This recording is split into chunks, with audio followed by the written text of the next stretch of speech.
Hey guys, Chris here from Carolot Farm.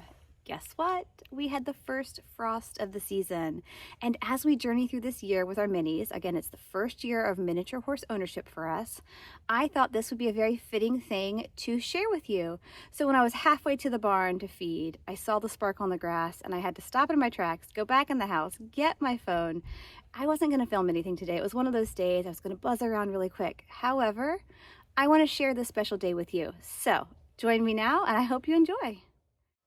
This morning, as I was drinking my coffee, I did happen to look out the front door and I saw how beautiful it was with the sun shining on those far trees, but I had no idea of what was waiting for me behind the house. As I worked to retrace my steps, I did want to show you the backyard because this was the first glimpse I got of the frost. You know, everything is sparkling. You can see here, this is the grass just between the backyard and the horse fields. Very frosty. Even up on the roof, we had that little white sparkle of frost. And so it was just so fun this morning. When I went to close the gate here to put Shenanigans and Rocky in the ring for their breakfast, I even felt some little icicles, you know, on the pipe gate here. So everywhere I looked, everything I touched, I could definitely tell that it had been kissed by the first frost of the season. I'm a little surprised that Frankie is choosing to drink from the water trough this morning. Again, it's a bit chilly. I'd hate to fall in. He does love fresh water. Usually he drinks in the house out of the sink, but I guess he couldn't wait to get back inside. I'm not seeing any signs of frost, however, in our backfield. I only seem to see it in our front ring area and in the grass areas between the house and the barnyard. It's really interesting how the frost much more impacted and affected the ring and other parts of the farm and not so much that back field, but this is very sparkly here. Although it was a chilly night, the day will quickly warm, and you can see here, everyone on the farm is just super content this morning with their breakfast. Makes for a nice, quiet morning.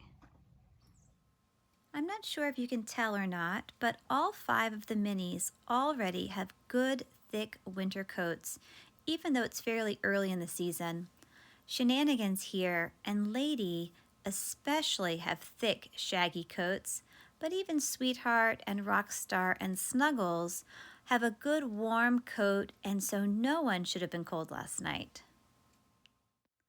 Another thing that caught my eye this morning was this really beautiful spider's web.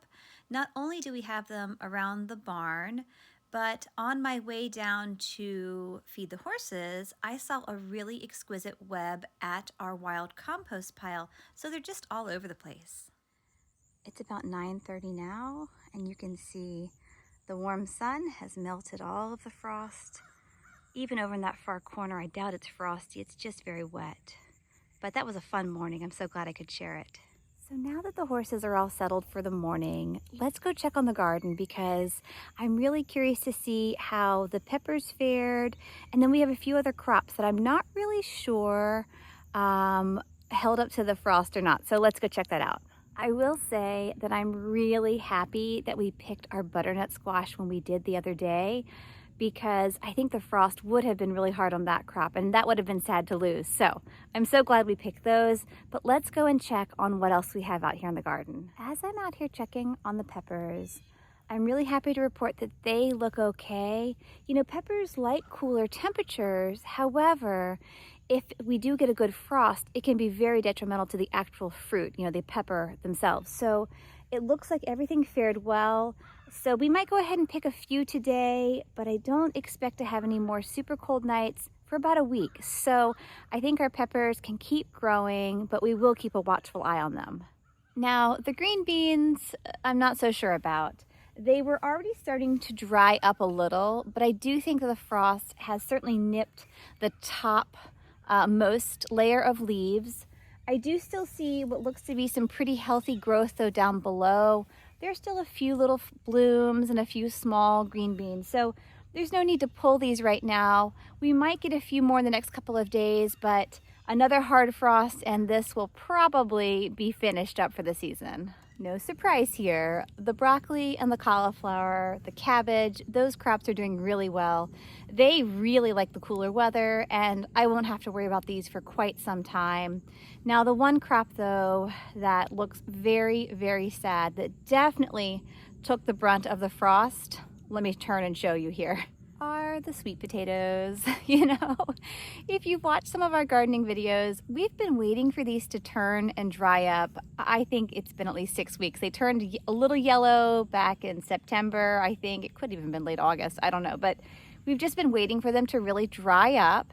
And then once the vines dry, then we'll dig the potatoes.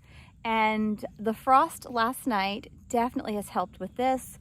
You know, there's still a little bit of like healthy green, like the green beans, underneath those frost nipped leaves. But this crop is really ready. We're gonna let everything totally dry up though, kind of get, you know, brittle and crispy.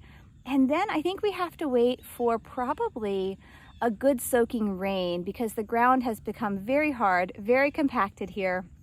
We've tried digging 1 or 2 by hand, and we got a big tuber the other day, but it kind of snapped in half. Again, the ground is just really hard. This was probably the worst soil we had in the garden. So I don't know what we're gonna find. It'll be like a little treasure hunt. I have no idea, but I'll let you know as soon as we do. You can see here where the frost nipped our basil a little bit. You know, this basil plant, it's been great. We've harvested some, but I didn't do a lot with it this year, and we've left it. The little bees love the flowers, but you can see where the frost certainly nipped it a little as well. It was such a light frost that even our cherries have fared well.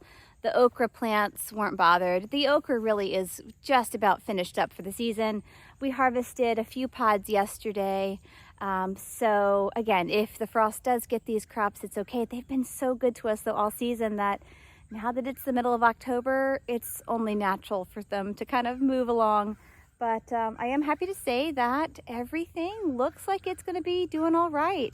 You know, the hardest hit plant was the sweet potatoes. So I didn't realize just how sensitive they were, but apparently the sweet potatoes are a very, very tender plant. So there you have it. Thank you so much for joining me for this first frosty morning here on the farm. The horses fared well, the garden fared well, and it's just the start to the season ahead. So have a great rest of your day. I hope it's warm and sunny and a beautiful fall day wherever you are. Check back soon because we're always up to something, whether with the horses or in the garden, and we hope to see you soon. Bye guys.